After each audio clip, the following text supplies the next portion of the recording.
ride, but it doesn't even seem like 20 years. I mean, it's 20 years have gone by so fast. But another thing that me and Brian had over some other promoters, me and Brian are both tattoo artists, both having tattoo shops. So our whole careers is based around the industry. It's the best tattoo I got right there. The Motor City Tattoo Expo actually started from a friend of mine, Dave Simon, who owned Wonderland Tattoos, who had a shop just outside of Detroit.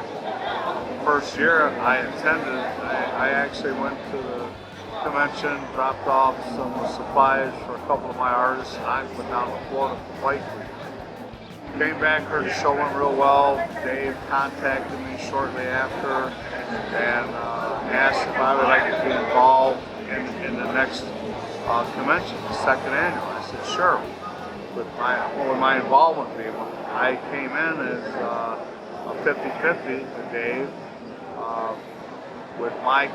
Dave had connections, but my connections included Brian Everett, who was my friend. So anyway, so after the second annual, Dave had other things going on, and me and Dave talked, and I had an opportunity to buy Dave out.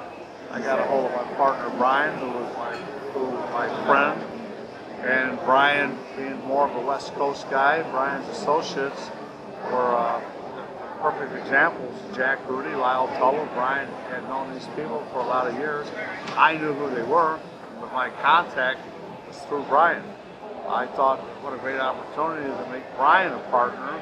The third year, Brian came on board, and since then, between myself and Brian and Gina doing contacts, we've turned this into one of the top 3 conventions in the United States.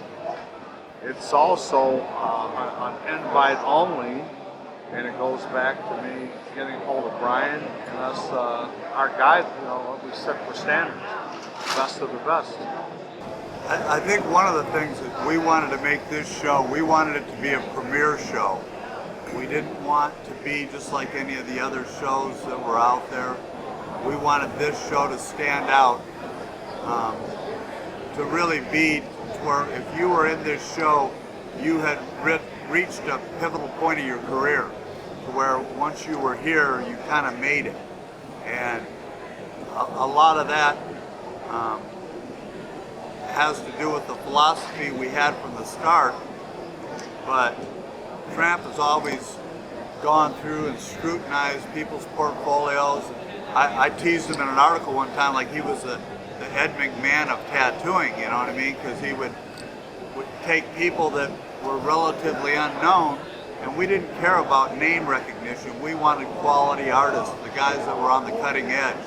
And Tramp was able to recognize those guys that were, they had reached a kind of a peak perfection of their art, and as soon as they'd come to Detroit, the news, the media and stuff would seek them out, and the magazines would end up doing interviews on them, and they'd get a reputation. Really, a lot of them kind of started right here in Detroit, so it became kind of a stepping stone for some of them that, to get where they are. You get to know everybody, you look forward to seeing everybody at all the shows that you go to. Also, not just ours, outside of here. It's like a reunion every time you get together.